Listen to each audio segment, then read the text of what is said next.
Owen Bayer, you hear this, all these cries from various members. And from where I sit, it's a question of poor management.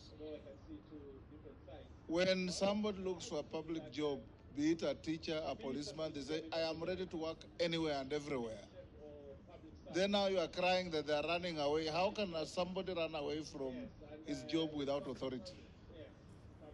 It is a question of management, but tell your minister to come and tell us the criteria of classification of hardship areas.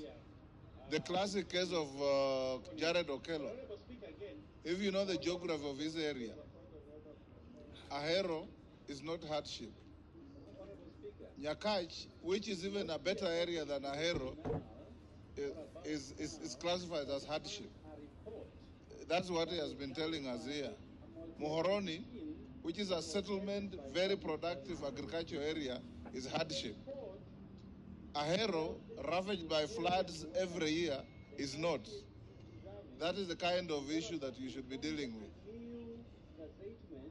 So if you find that your minister will have sufficient time, we'll give him tomorrow to deal with this issue for at least 30 minutes before he goes to the rest of the questions. Unless you have any other idea yes, to give us. Yes, Honorable Speaker, thank you very much, and I share the sentiments and agree with what is being said, although I can see two different sides.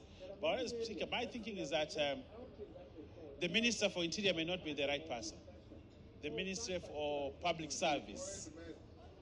Public Service, yes, and... is it public service? Yes, public service. If it's public service... Yes. So the designated minister and the designated minister is here. Probably we will require him to bring the report here immediately is sworn in. But Honorable Speaker, again... Hold on, Owen. There's a point of order from...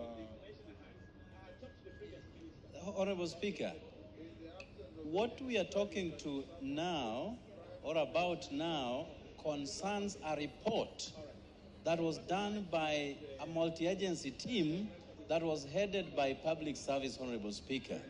Now, the report delved into areas where the hardship is deserving and therefore informed a new gazettement of those areas, Honorable Speaker. So the report had already been done by the multi-agency team, which was actually headed by one Mr. Sylvester Bolo. And the report is with Public Service here. So that is what I have always been agitating for, to be brought before this House for discussion. But I do know and understand that there are many areas that could have been left out in that report, and therefore it will form part of our discussion of that particular report, Honorable Speaker. Your point made. Yes. So, Owen... Yeah, what I want to say, Honorable Speaker, yes. The Department of Personnel Management within the Ministry of Public Service is actually the right place. So when do you want to bring the minister here? Probably if we could plan for him to come next week, I think. But now we don't have a substantive minister in the office. Probably you need to give us time. But also the information I had talked to the previous minister about the same thing. In the absence of the minister, you can summon the Prime Cabinet Secretary. Okay. To come and respond. All right.